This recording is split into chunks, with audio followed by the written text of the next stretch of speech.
हमने क्या किया, हमने सागरमाला, भारतमाला, पीएम गति मिशन, ये सब कितना स्टेब्लिश किया है। आजकल कितने महामार्ग, राजमार्ग बन गए, फ्रेट कॉरिडोर हमने बना दिए हैं। फ्रेट कॉरिडोर जो बन रहे हैं, ये क्या करेंगे, डोमेस्टिक डिमांड सप्लाई करेंगे और लागतें कम कर देंगे। लागतें कम करेंगे तो देश की इकोनॉमी के अंदर ये चीजें काम आने वाली है। इंडिकेटर है पेट्रोकेमिकल इंडस्ट्री का, बल्कि हम निर्यात भी बहुत ज्यादा करते हैं। तो ये हमारे देश की जीडीपी का एक अहम रोल है, लोगों को रोजगारों में अहम रोल है। देश की इकोनॉमी को आज हम बात करते हैं कि हम स्केल पे करेंगे, तो इस उद्योग का बहुत बड़ा रोल है। इंडस्ट्री, पेट्रोकेमिकल इंडस्ट्री यहाँ पे बंदरगाह लोकेशन पर क्यों स्थापित हुई, क्योंकि माल कहाँ से आ रहा है, बाहर से आ रहा है। मतलब उसके कुछ कारक होते हैं, ठीक है, कुछ कारक होते हैं, कॉमन कारक होते हैं। ये तो एनसीईआरटी में बेसिकली आपने पढ़ा होगा। सबसे पहला कारक ही उसका कच्चा माल कहाँ से आएगा, ठीक है। दूसरा, वहां पे परिवहन सुविधाएं कैसी है। तीसरा, वहां पे जैसे ऊर्जा, क्या क्या साधन है वहां पे, पानी की कैसी व्यवस्था है वहां पे, जल चाहिए अपने को, ठीक है। इसके अलावा बाजार, बाजार नजदीक, बाजार बाहर है या अंदर है, ठीक है। उपभोक्ता या बाजार उसका कहाँ कहाँ है। सरकार की पॉलिसी, नीतियां, कई बार सरकार क्या करती है, सेज बनाती है, या आपने देखा होगा दक्षिण भारत के राज्य आजकल काफी एक्टिव है पॉलिसी बनाने में, किसी भी इंडस्ट्री को लाने में। बहुत सारी नीतियां, एमओयू साइन होते हैं उनके, पॉलिसीज होती है। कुछ रूल एंड रेगुलेशन, टेक्नोलॉजी, तकनीकी बहुत इंपॉर्टेंट है, आजकल तकनीक में काफी बदलाव आ रहा है। इसके अलावा 8 पॉइंट देखें, श्रम कैसा होना चाहिए, कुशल श्रमिक, या आजकल इसकी जगह आ गया ऑटोमोबाइल, या कह सकते हैं रोबोट, रोबोटिक्स या एआई का जमाना है, रोबोटिक्स आ गया श्रम की जगह, ये आ गया। कितने पॉइंट देखो निकाल पा रहे हैं अपन। कोई भी इंडस्ट्री इनके बेस पर ही स्थापित होगी, या कुछ डायनेमिक रीजन है क्या, कोई अदर कारण है क्या डायनेमिक। अच्छा, वैश्विक सप्लाई चेन, सप्लाई चेन ये भी काफी डिपेंड करती है। इसमें 10 पॉइंट अपन डाल सकते हैं। आप किसी भी इंडस्ट्री की बात करो, उसके अंदर 10 पॉइंट आराम से डाल सकते हो, 10 फैक्टर। एनसीईआरटी में साफ साफ लिखा हुआ है, 8वीं क्लास, 10वीं क्लास, 12वीं क्लास के एनसीईआरटी में हर जगह लिखा हुआ है।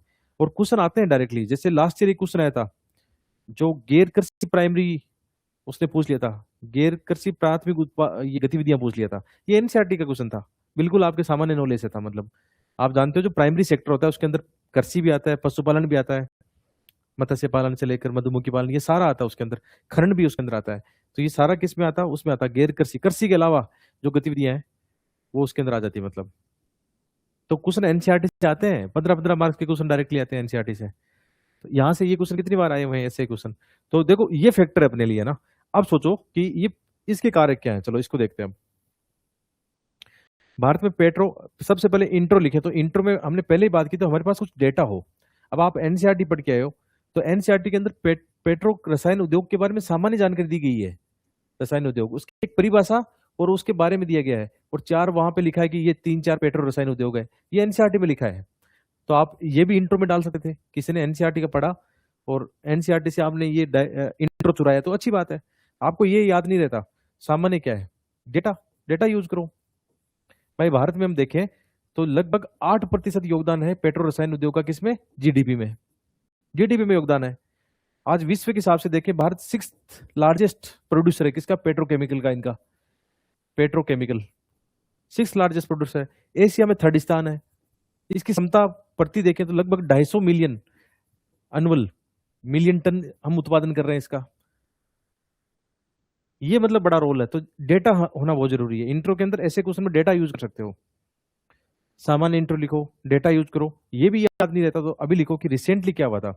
रिसेंटली यूएस, इजराइल, ईरान जो वार था, ईरान वार में क्या हुआ, हमारा ये सबसे ज्यादा उद्योग प्रभावित हुआ। क्यों प्रभावित हुआ, प्रति ईयर हम $50 बिलियन के लगभग हम पैसा चुकाते हैं पेट्रोकेमिकल का कच्चा माल मंगाने में। कच्चा माल मतलब पेट्रोल से जुड़ा हुआ कच्चा माल है।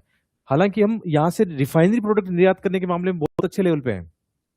हम जो कच्चा माल मान लो $50 बिलियन का मंगा रहे हैं, तो ना केवल देश के अंदर इसका मार्केट, हाल ही में रिसेंटली आपने न्यूज देखा होगा कि पेट्रोकेमिकल इंडस्ट्री काफी प्रभावित हो रही है। क्योंकि पेट्रोकेमिकल इंडस्ट्री का मतलब क्या है, पेट्रोल से बनने वाले जितने भी उत्पाद हैं, प्लास्टिक हो गया, बहुत सारे केमिकल्स हो गए, पटाखों की फैक्ट्री आपने देखी होगी, पटाखे सब, ये नॉर्मल, ये भी होता है।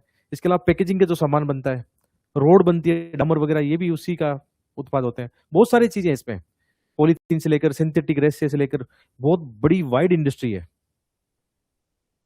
ये हो गया, ये तो हमारा इंट्रो हो गया। अब क्या है क्वेश्चन की डिमांड की, इसके औषधि कारक कौन से हैं। तो ये दोनों साथ रख सकते हैं। कहाँ पे ये वितरित है, कहाँ पे अवस्थिति कारक है, इन दोनों को साथ रखना चाहिए था आपको।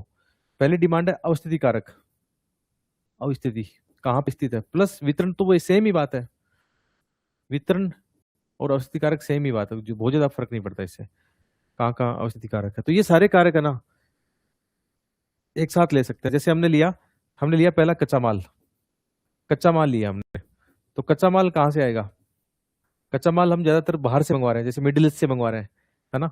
तो कच्चा माल कहाँ आएगा, विशेषकर आप देखोगे ये इंडस्ट्री, यदि इंडिया के मैप पे देखो आप, ये इंडस्ट्री ऐसे है, सर्वाधिक इंडस्ट्री जामनगर वाला, हजीरा वाला, और ये जो क्षेत्र है वो वाला ना उसमें है।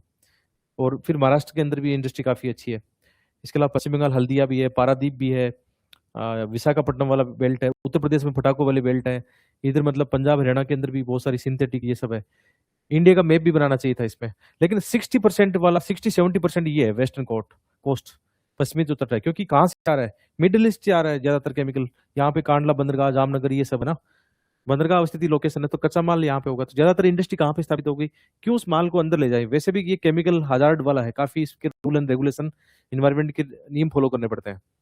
तो इसलिए इंडस्ट्री, पेट्रोकेमिकल इंडस्ट्री यहाँ पे बंदरगाह लोकेशन पर क्यों स्थापित हुई, क्योंकि माल कहाँ से आ रहा है, बाहर से आ रहा है। हमारे यहाँ प्रोडक्शन इसका अच्छा नहीं है, क्योंकि तेल पेट्रोल चाहिए होगा इसके लिए, तो पेट्रोल हमारे यहाँ कहाँ उत्पादन होता है, 85% हम बाहर से मंगवा रहे हैं। इसलिए बंदरगाह लोकेशन इसके लिए सुटेबल है। कच्चा माल आएगा बंदरगाह पे, इंडस्ट्री लगा दी, फिर इंडिया का डोमेस्टिक मार्केट बहुत बड़ा है इस मामले में, फिर हम एक्सपोर्ट भी कर सकते हैं, दोनों फायदे हैं वहां से। बंदरगाह लोकेशन होगी, इसके अलावा विशाखापट्टनम, हल्दिया उधर पश्चिम बंगाल ये सब हो गया, तो ये बंदरगाह लोकेशन अवस्थिति हो गई, और इसके हमने मैप भी बना दिया और इसके नाम भी लिख दिए, ये डाइवर्सिटी आएगी।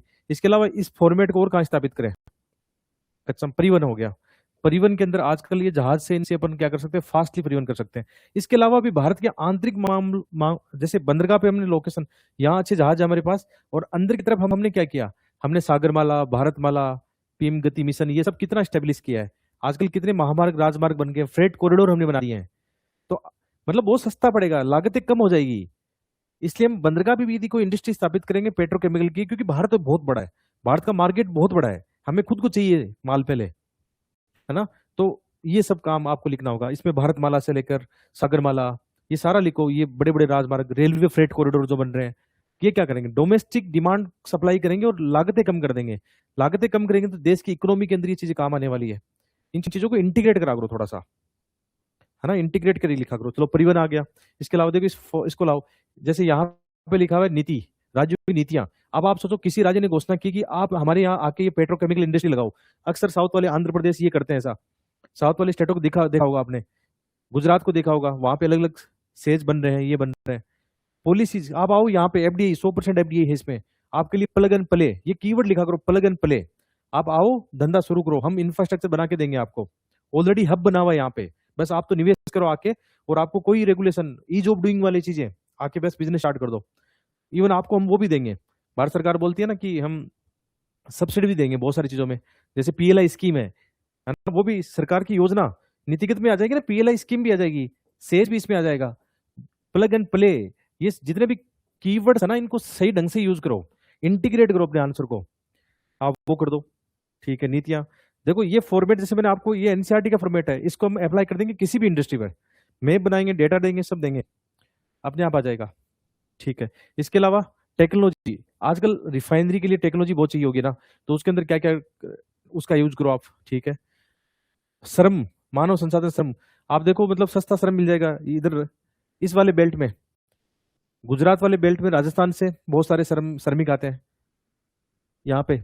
इसके अलावा पश्चिम बंगाल से, उधर बिहार से पश्चिम बंगाल वाले बेल्ट में जाते हैं, उत्तर प्रदेश और बिहार उधर उस तरफ उनको रोजगार, या आजकल ऑटोमेशन हो गया बहुत सारा, टेक्नोलॉजी का इनका यूज कर रहे हैं, वो कर सकते हैं। बाजार कहाँ पे होगा, बाजार दो बाजार है, एक आंतरिक डोमेस्टिक बाजार है और एक बाह्य बाह्य बाजार है। यूरोप और जापान, यूरोप बड़ा बाजार है, अफ्रीका बड़ा बाजार है हमारे सामने पेट्रोकेमिकल का, अफ्रीका बहुत बड़ा बाजार है, पास में भी है, आराम से डिमांड सप्लाई, सस्ता परिवहन, वो सब यूज कर देंगे। ऊर्जा, उस क्षेत्र में क्या क्या मतलब एनर्जी, आजकल सोलर पार्क ये सब स्थापित किए जा रहे हैं, गैस प्लांट, गैस की लाइनें, पाइपलाइनें बिछाई जा रही है। आपने देखा होगा गुजरात से लेकर उत्तर प्रदेश तक गैस की पाइपलाइन बिछाई गई है, जो विजय विजय हजीरा से नाम सुना होगा आपने। एनर्जी, एनर्जी कहाँ से यूज लेंगे, एलपीजी, एलपीजी यूज करेंगे उसमें। अब एलपीजी इंडस्ट्री ये साथ में इनके साथ में वो भी तो बनता है ना, खाद बनती है, अमोनिया बनता है, ये सब इसके साथ जुड़ा हुआ है। किसानों की खाद्य सुरक्षा सब इनके साथ जुड़ी हुई है। वो पॉइंट यूज कर सकते हो आप। पेट्रोकेमिकल क्या होता है? पेट्रो के जो उप उत्पाद होते हैं, भाई पेट्रोलियम से कई सारे उत्पाद और भी बनते हैं ना, जैसे डामर भी बनती है, सड़कें जैसे बनती है, प्लास्टिक भी बनती है। आपने ये सुना होगा, बहुत सारे सिंथेटिक रेसे सुने होंगे, वही है पेट्रोकेमिकल इंडस्ट्री, वही है। इसके अलावा इससे और भी बहुत सारे, वेस्लिन से लेकर कितने उत्पाद निकलते हैं, कितने केमिकल्स निकलते हैं। पेट्रोकेमिकल इंडस्ट्री अपने आप में 200 उत्पाद वहां से निकलते हैं, बड़ी इंडस्ट्री है। ठीक है, तो ये फॉर्मेट को कर सकते हैं अपन। जल भी चाहिए वहां पे, कच्चा माल, परिवहन से लेकर और भी फैक्टर हो सकते हैं। मैं जस्ट आपको ये बताना चाह रहा हूँ कि अपने माइंड को खोलो और उसको एक थीम, आप मान लो आपके पास ये 10 पॉइंट है ना, अब इसको किसी भी इंडस्ट्री पे लगा दो, चीनी वाली पे लगा दो, इथेनॉल पे लगा दो, चिप हब पे लगा दो इसको। मान लो कल को आपको पूछ ले कि मोबाइल मोबाइल निर्माण चेन्नई में हो रहा है, क्यों हो रहा है, ऐसे क्या हो रहा है? आपने आईटी इंडस्ट्री देखी भारत में, नोएडा, गुड़गांव और ये बेंगलुरु क्यों है? वहां पे ऐसी क्या चीजें है? वहां पे इंफ्रास्ट्रक्चर कैसा है वहां का? आईटी इंडस्ट्री एक ही स्थान पर क्यों है? या आप ये देखोगे, ये ट्रैक्टर और गाड़ियां ये देखोगे चेन्नई में, पुणे में, यहाँ पे क्यों है, या मानेसर में क्यों है? आज हम इंडस्ट्री पढ़ रहे हैं ना भाई, मानेसर के अंदर ये ऑटोमोबाइल इंडस्ट्री का हब क्यों बना? वैसे आजकल मोस्ट ऑफ ना पार्ट्स के कहाँ बनते हैं, जैसे साउथ में कई पार्ट बन रहे हैं, टाटा के किसी इंडस्ट्री में बन रहे हैं, आके यहाँ असेंबलिंग हो जाती है। कई बार असेंबलिंग रोबोटिक्स करता है आजकल। क्यों मानेसर में? इसलिए कि उत्तर भारत की विशाल जनसंख्या, उसकी सप्लाई करनी है, गाड़ी की डिमांड है वहां पे, इसलिए मानेसर वाला, क्योंकि बाजार, बड़ा बाजार नजदीक है ना, दिल्ली जैसी राजधानी बगल में है, फिर उत्तर भारत का पूरा होगा। ट्रैक्टर इंडस्ट्री आप देखना, चेन्नई, पुणे उधर ज्यादा है, जो ट्रैक्टर, बड़ी बड़ी ट्रैक्टर के जो सामान बनते हैं, ट्रैक्टर इंडस्ट्री जो बड़ी बनती है, वैसे करके। तो हर इंडस्ट्री का अपनी कुछ लोकेशन होती है। जैसे मान लो अपन आयरन इंडस्ट्री पढ़ के आए हो, तो आयरन इंडस्ट्री में एक तो ट्रेडिशनल मतलब उसकी औषधि कारक है, और दूसरा आजकल नया पैटर्न भी आ गया है, वो भी आपको देखना होगा। ये क्वेश्चन पूछा था यूपीएससी ने, विषय अवस्थिति और वितरण भारत में कहाँ कहाँ है, मैप बना दिया, डेटा लिख दिया, 10 पॉइंट लिख दिए। उत्पादन के डेटा आपके पास होने चाहिए, भारत कितना क्या क्या कर रहा है, उत्पादन भी मतलब। और इस उत्पादन में ऐसा भी आ सकता है, जैसे कौन से प्रोडक्ट उत्पादन हम कर रहे हैं अभी, कितना मिलियन टन कर रहे हैं प्रति वर्ष, और उत्पादन में कौन सा राज्य है, जैसे गुजरात है, गुजरात में लगभग 60% आपको मिलेगा। या इस बेल्ट में ऐसा नॉर्मली लिख दो कि पश्चिमी जो कोस्ट है ना, लगभग 70-80% वो उत्पादन करता है, ऐसा लिख सकते हो। 60-70, मैं आईडी से बता रहा हूँ, मुझे नहीं पता एग्जैक्ट डाटा क्या है, एक नॉर्मली डाटा लिख रहा हूँ मैं।